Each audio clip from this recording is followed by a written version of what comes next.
Hey everybody, it's me again. Back for a second part of my permanent finds.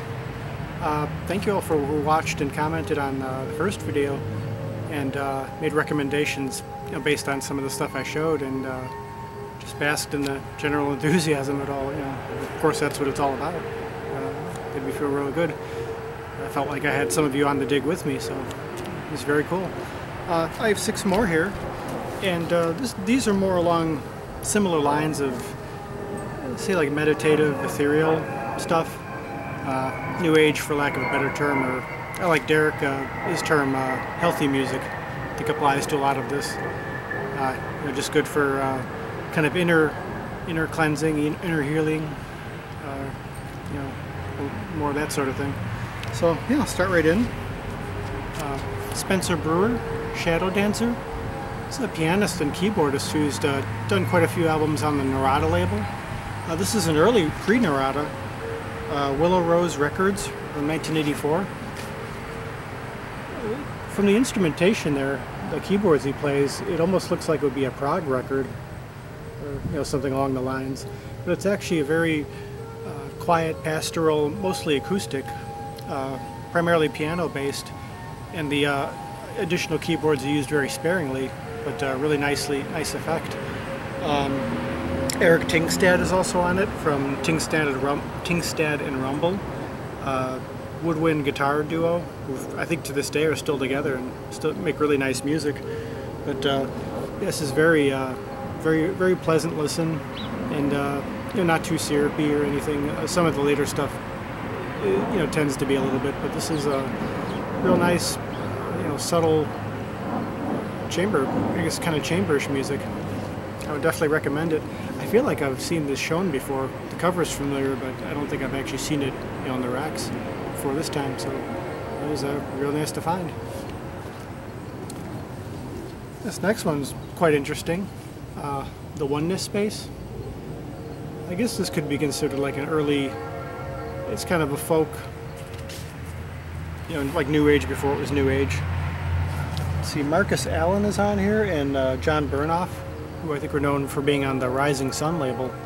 This is from 1975 on Living Love Publications. Ken Keyes, who's an author who wrote Prescription for Happiness. He's kind of an early human potential movement person. He's behind this publication, and this is a lot of the music, I guess, that was inspired by his teachings. All the songs pretty much have lyrics, but it's basically, I'd say, kind of a like a lot of folk music. There's one tune called "That's the Way It Is" by Golly, by a lady, I think it's a lady named Summer Raven.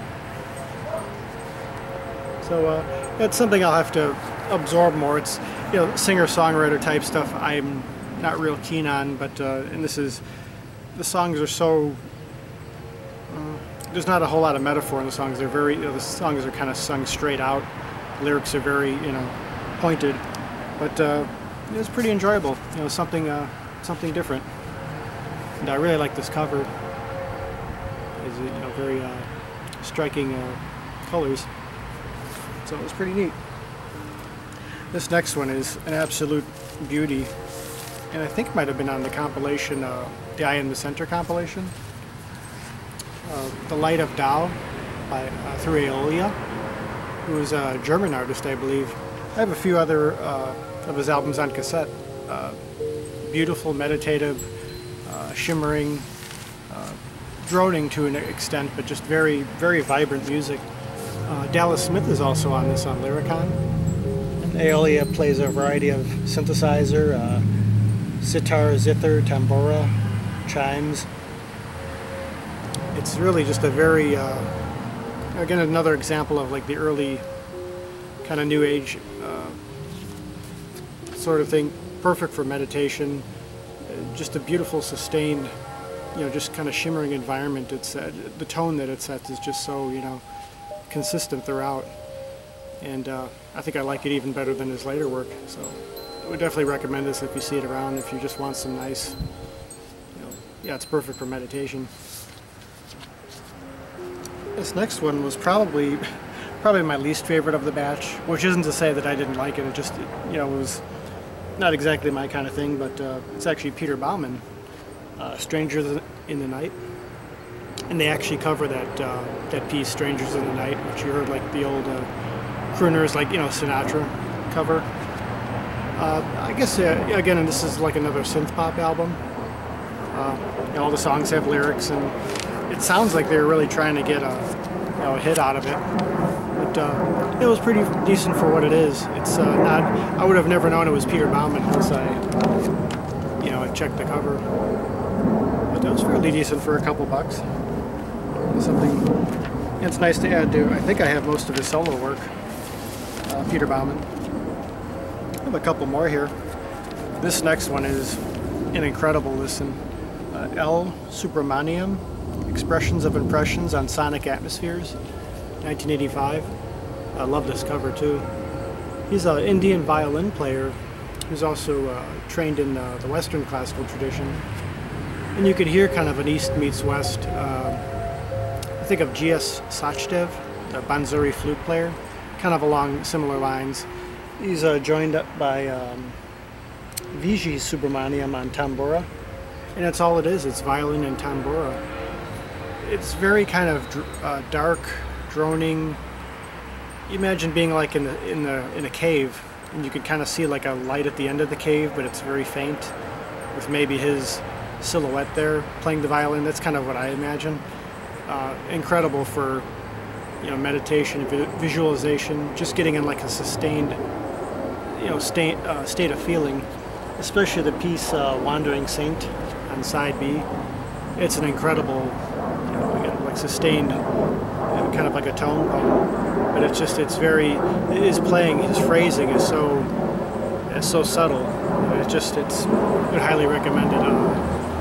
At times almost sounds like a viola or a cello. He gets so low, like if David Darling, the cellist, did like an Eastern oriented album. But just an absolute beauty, which if you're going to get, I have a couple other later albums of his, but if you're going to get just one, I'd say this would be a great one. And finally here in a similar vein, and one of the great picks of the whole dig, and probably the priciest, but it was well worth it. Tibetan Bells by Henry Wolf and Nancy Hennings from 1972 on the Island. And I'm not positive, I think this may be an original. I'm not quite sure. There's a label there. Yeah, just, and supposedly some of the earliest, if not the earliest example of Tibetan bells being heard on record, especially by Western musicians. There's quite a bit of glare out here, so I'm not quite sure what the camera's picking up here, but there's the artist there. They're also joined by Drew Gladstone.